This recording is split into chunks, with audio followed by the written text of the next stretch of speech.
আজকে সকালে ঘুম থেকে উঠে ফ্রেশ হয়ে গেছিলাম নিচে তরকারি কেনার জন্য, কাঁচা তরকারি, কারণ রুমে কোনো তরকারি ছিল না। পরে ক্যান্টিন থেকে কিছু তরি তরকারি কিনে উপরে আসতে না আসতে দেখি বৃষ্টি শুরু হয়েছে। প্রায় আধা ঘন্টা মতো বৃষ্টি হয়েছে। এদিকে ক্লাসের টাইম হয়ে যাচ্ছিল। ক্লাসের ঠিক কিছু সময় আগে আবার আকাশ একদম স্বাভাবিক হয়ে গেছে, বৃষ্টি থামছে আর কি। তারপরে আমরা সবাই মিলে যাচ্ছিলাম ক্লাসে। আর ক্লাসে যে বেশ কিছু সময় ওয়েট করতেছিলাম, ম্যামের জন্য আসতেছিল না। পরে আমরা বোর হয়ে লুডো খেলছি, একটু খানা দানা খাইছি। আর ক্লাসের ভিতরে আজকে একটা ক্লাস খুব বোরিং ছিল, এজন্য আমরা অনেক দুষ্টামি করছি এই ক্লাসে বসে বসে। কেউ নাটক দেখতেছে, কেউ নাচ করতেছে।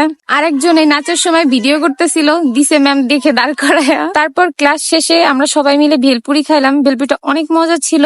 আর একটা কুলফি নিয়ে হলের দিকে গেলাম, রেস্ট নিয়ে পড়াইতে গেছিলাম। আর আসার সময় টুকিটাকি জিনিসপত্র কিনে আনছিলাম যা যা লাগবে। আরেকটা জিনিস দেখলাম, ভ্যানের মধ্যে আড়ং এর হেয়ার প্যাক বিক্রি করতেছে, দেখে তো অবাক। আড়ং এর জিনিস বাইরে কেমনে পাওয়া যায় আমি জানি না। তো সবাই ভালো থাকবেন, আজকে এই পর্যন্ত, বাই বাই।